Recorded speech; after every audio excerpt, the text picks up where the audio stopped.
Hi, everybody. Welcome to August.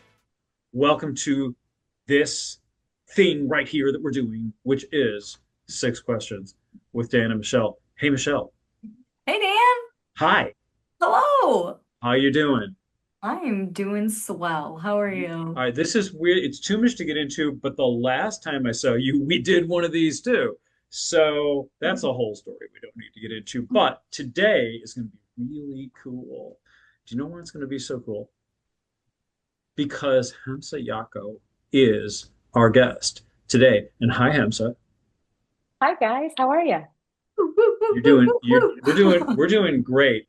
We've been so looking forward to this because in late June, Michelle and I got an assignment to do a story for D Business about a thing called Kintsugi Village.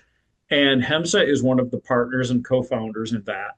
So this is such a cool thing that's going to be happening in Corktown, and we really can't wait to get into it with you. But thank you so much for being here and doing this with us today. Thank you guys for inviting. I'm really excited and Yeah, she nervous, was. but really excited. Yeah, yeah. We have more people saying lately that they get nervous about this. So we need to pay that off and be meaner, I think. But no, we're too nice. Okay, so just to prove it, let's go ahead and start the questions right now.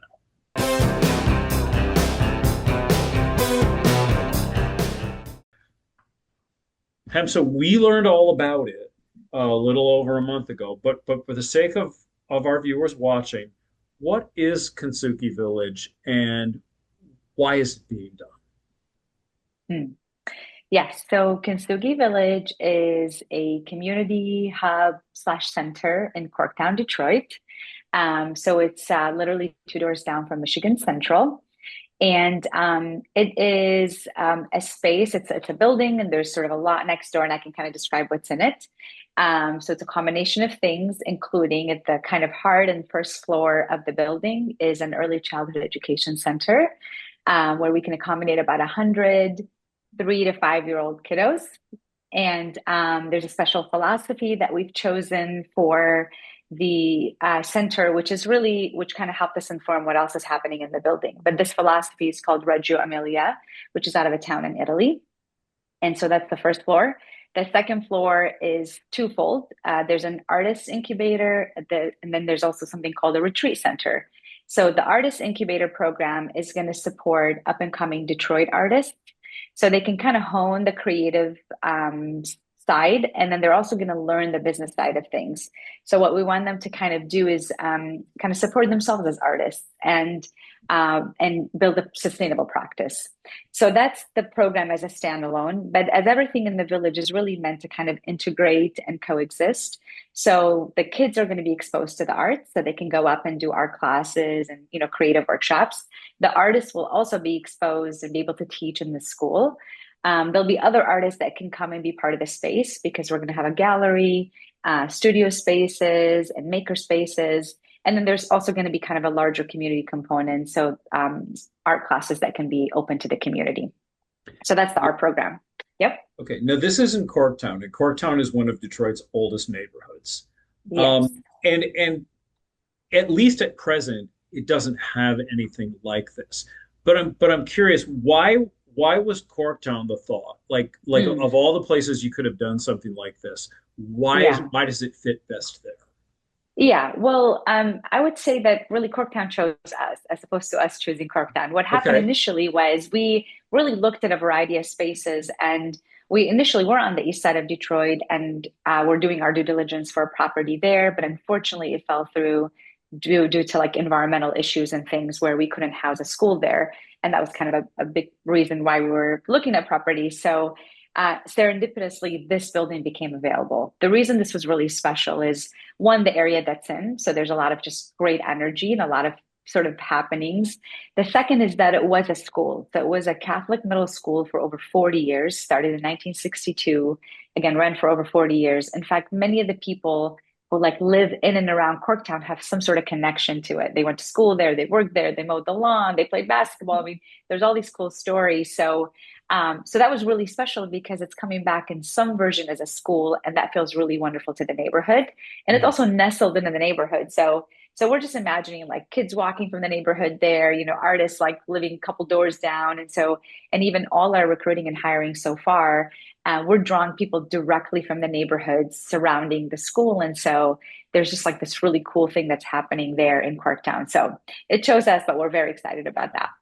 And if you're Yeah. watching this in early August, which is when we're doing it, the grand opening, at least as of now, is scheduled for October. So I know Oh, it's there's October. it's a, Oh, it there's is. no Happening question October about it. It's 11th. happening in October.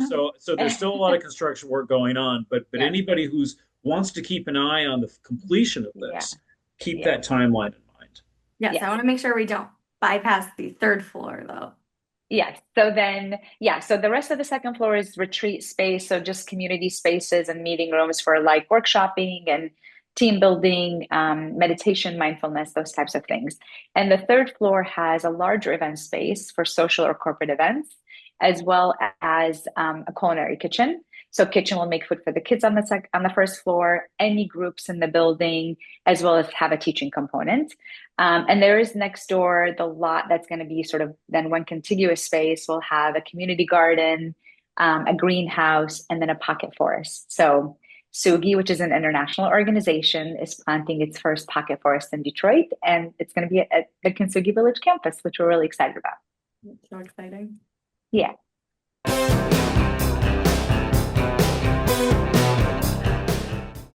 All right, Hamza, why did you decide to pivot from what you were doing to this project? Yeah. So I was at Small Giants before, which is like a business sort of entrepreneur community. So about 8 years in, so love the work, a lot of sort of purposeful and wonderful work that we did with entrepreneurs from all over the country, even some international. So learned a couple of things there that are sort of transferring to Kintsugi Village. One, building a community, which was a really incredible endeavor. Also, this focus on culture and values, which is also coming along, and we're going to bring that into not just building the village, but also all the people that we're going to have working and being part of the village. But just personally, after sort of 8 years of doing that work, I came to a point where I felt like I did everything that I can, and it was like really sort of beyond my skill sets to for this thing to continue and to grow. And I just didn't feel like it was right for me to keep going and impact sort of that growth. I felt like it really needed a different person or a team or skill set. So I was very open and honest about that with Paul, who's the co-founder and who helped build the Small Giants community. So I thought, okay, I've reached my time and I'm ready to turn it over, pass on the torch, which we did. And there's a wonderful team in place to do that. And then I personally also wanted to do something with kids. And I wasn't sure how that was going to happen and when it was going to happen. But that was something I just like put on the universe and said, I really want to be around kids and I want to figure some kind of work to do that. And as we were having those discussions and sort of brainstorming, this idea of like, let's build a school came about. And we had no idea what that means. And we've never built this school. But it was kind of the seed that started this whole project. And so the next like year and a half was brainstorming, first sort of transitioning out of Small Giants, passing the torch to a whole new team, thinking about what this project would look like. And again, as a result of like some discussions and then this philosophy that we found that kind of helped us really bring this village to life. And so that's how that all happened. So how much, I guess, buzz in the community would you say you have right now? Mm. Well, it's really quite fun. Like I'll just give you an example. So this morning we're 8:30 a.m. At the sort of site talking about the outdoor space. We have this wonderful nonprofit that we're working with who's helping us design and figure out the outdoor space. And they said, there's this carpenter who lives locally. He's going to come by to help us like build some furniture for the outdoors. So Joey comes by and he's talking. He said, by the way, I went to school here. I went to school here when I was like in sixth and seventh grade. We're like, oh my gosh, that's amazing. That's so fun. And then he's, talking some more and says, we live down the street. I have four girls. And I was like, oh, and he says a little bit more. I'm like, that's so funny because I talked to a woman on Friday who was interviewing, who like also lives down the street, had four girls. But then he said, by the way, do you do interviewing? Because my wife, me, I think might have talked to you on Friday. I'm like, oh my gosh, we did. We had a conversation on Friday. Oh, So wow. there's all these incredible connections, like, and sort of stories that keep coming out. So it's just a ton of fun because one, there's a lot of people who've lived in the community for a long time and they're very tied to sort of Corktown and the things that are happening in Corktown. The second thing that we did early on, and we're super thankful and grateful that we were able to do, is meet with the community often. So before we even got the building, we started to talk to some neighborhood members and community members, and then when we got the building, we started to have monthly meetings. And that was either like meetings that we hosted and brought the community together to talk about the project and progress and get their input, or it was neighborhood blog groups. So by the way, there's several in and around Corktown that meet monthly or quarterly, and they just talk about happenings. And they've been really gracious to allow us to come in and share about the project. So through those sort of both forms, we've been able to share a lot about it. And in turn, it's the word is sort of getting out. So it's very fun when we say something to someone, they're like, we just heard about you from so and so or this group or something. So yeah, that feels really good. And I think the community is just supportive and wonderful and really welcoming. So that's been really, really great for us. Sounds like it. That's awesome. Yeah.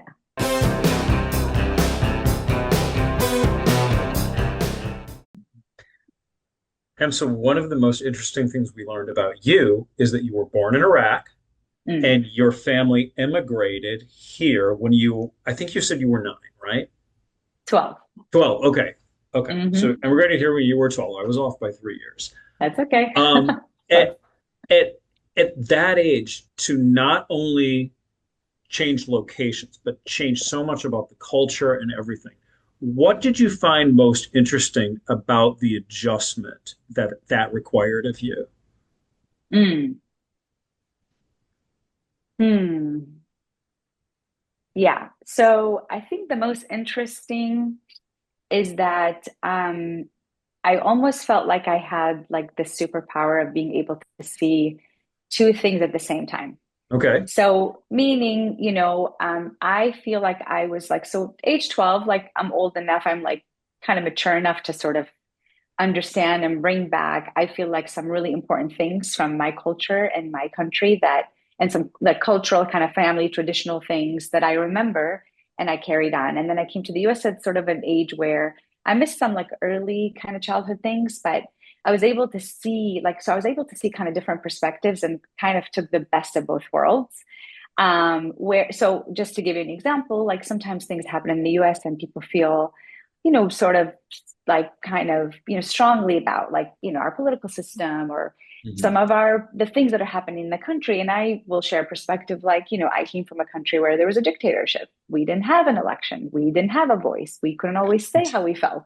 And Right. so, right. So like it puts it in perspective, like, okay, there may be some crazy things happening here, but we're also very lucky and we have a lot of freedoms. And sometimes we forget our freedoms, the fact that we can say anything at any time, really to anyone.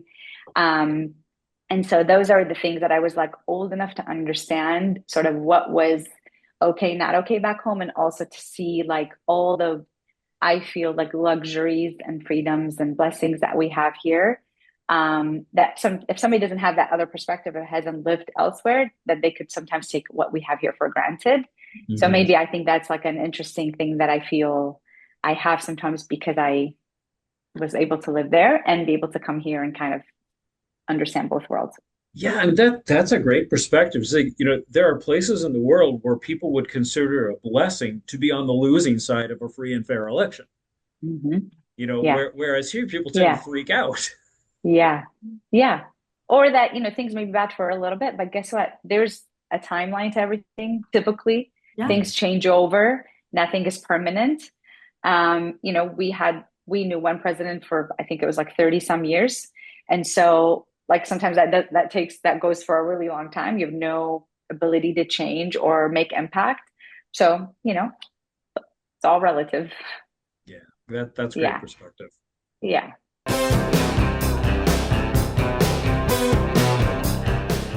All right, Hamza, you mentioned to us how much in your culture food was just such a big thing for you. It was a big thing for your family, the gathering. You incorporated that into the village because you know how meaningful food is and being able to gather. So my question to you is there a certain maybe recipe, um, or I Mm. guess something was like food wise that's really meaningful to you, maybe that you learned how to make, or something that you have every occasion. Is there one thing that comes to mind? It sounds like there might be.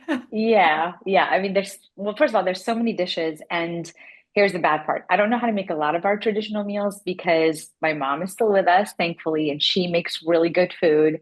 She's also very controlling in the kitchen and doesn't need to do that. She's got, even if I No, want I to do learn the not recipe, need it's you just to like, help. yeah, right. Like she's always like, I'm good, I'm good. So I'm like the pre and the cleaning crew. She like does all this preparation and the cooking, and the cooking at home is like you put a little bit of this, a little bit of that. And sometimes I'm like, well, what's a little? Like, is that a spoonful? She's like, no, no, it's just so it's all like everything is passed down with like no measurement. So it's like nothing ever like turns out the same if I attempt it. So I'm like, okay, one day I'm gonna learn all this stuff. But there's one thing that we do every Christmas, and it's like we call it like a Chaldean cookie, but it's essentially in Chaldean it's called klecha, which is it's a sweet, and so it's like dough that you can either stuff with dates or walnuts, or both. You can kind of combine. We do it together, but that the last few years has been this wonderful tradition of like my mom allowing me in the kitchen with her, Oh, and my yay! and my dad helps. But it's like we all kind of get in there, and it's almost like an assembly line. One cuts, one like kind of mixes the dough. We prepare the dates, we put the walnuts in there, and then you make them into these like little almost like pockets, and then when you put them in the oven, they come out and they're like really wonderful when they're like just out of the oven. And it's just a treat you make around like Christmas time or Easter time, like usually the holidays. But that's been really fun just to like be able to do as a family and enjoy around the holidays.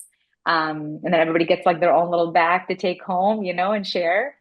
And so that's a really fun tradition that we've done all our lives, but we've been doing sort of as a family together the last few years, Yeah, which has I been wonder what made yeah. your mom change her mind that like, okay, you can help me now. Yeah. Well, I think I was kind of like, I gotta learn something. Like, let me at least do this thing. Yeah, So yeah. So that's been a lot of fun. so special. Yeah.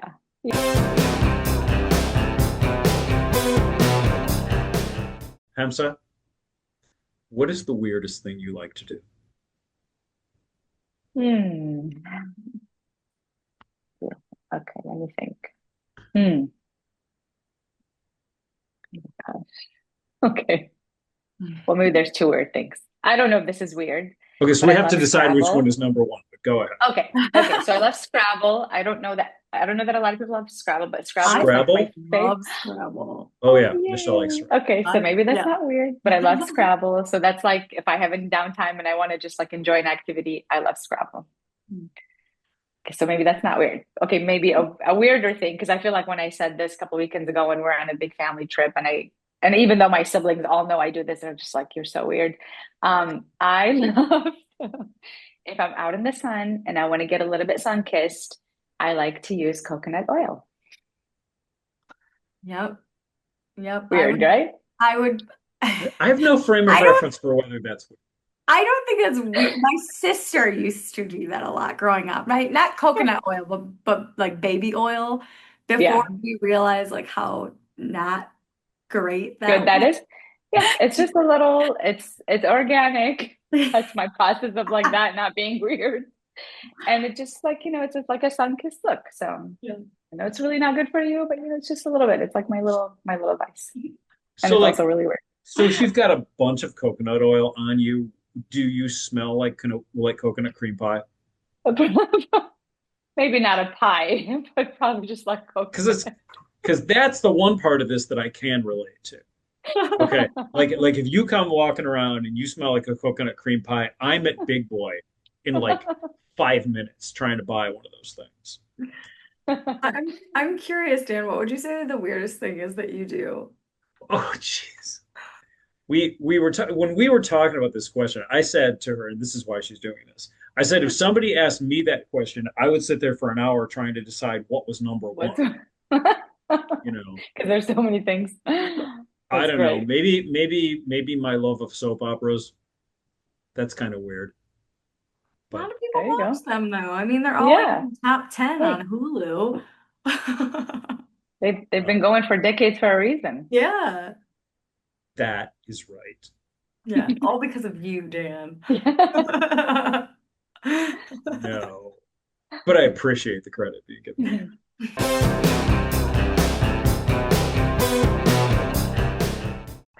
So what do you love most about your own personal growth? Mm, mm. I think so I'm at a point where I don't take myself too seriously. And I used to be very sort of insecure and self-conscious. A lot of it was like coming to a new country, learning a new language, and like, teased a bunch, all those things. And I was always very sort of cautious and wanting to do the right thing. And, and if I made a mistake, I'd be kind of really hard on myself. And I think now in my mid 40s, I'm like much more comfortable with myself. So I laugh at everything. I don't take it too seriously. I think it's all going to change. It's all okay. And I just give myself more grace. So, and I just enjoy the ride a lot more. So I That's think huge. that, Yeah, yeah, yeah, that's really important to be able to do. Mhm. yeah. I mean, I think a lot of people are better at giving other people grace than they are giving it to themselves. Mhm. Yeah. Yeah. Yeah. Well, it's So taken me a long time to get here, but I'm gonna props to embrace you for that. getting there. A lot of people Yeah. never do. And I don't know, like I do think like because so I'm in my late 50s, okay? And I'm still Mhm. figuring things out. And one of the Yeah. things I've learned is like what you don't want to do to yourself is when you do learn something, now you turn it on yourself and like, oh, I should have figured that out years ago. And now you're like Right. criticizing yourself again. Right. No, just Right. just keep learning. Of Just course. keep Yeah. learning. Yeah. Yeah. It's not always perfect, but every once in a while, those are good reminders for sure. Never perfect, but it's always in Yeah. a good direction. Yeah. Okay. Hamsa, Yeah. thank you so much for being our guest. Yeah. Thanks, It's guys. really That was fun. it's really been good to Yeah, get to know right? you a little better today. And everybody now you know Hamsa a little better. So remember, what's the date of the grand opening? So October 11th is our community grand opening Okay. day, food, music, festivities, tours. And then October 13th is a school opening phase one. Okay. But we want the whole community to come out and celebrate with us. And that's October 10th. Oh, sorry, October 11th. Okay, October 11th. So if you're watching Yes. this, you want to Saturday, be October there 11th. in Corktown on Yep. October 11th. It's going to be amazing. We're going to do everything Yes. we can to be there, Yes. and we hope to see you there. Hamsa, thank you so much. Michelle, thank you for co-hosting as always, and Mhm. join us again this time next month for another 6 questions with Dan and Thanks, Michelle. guys. Thank you so much.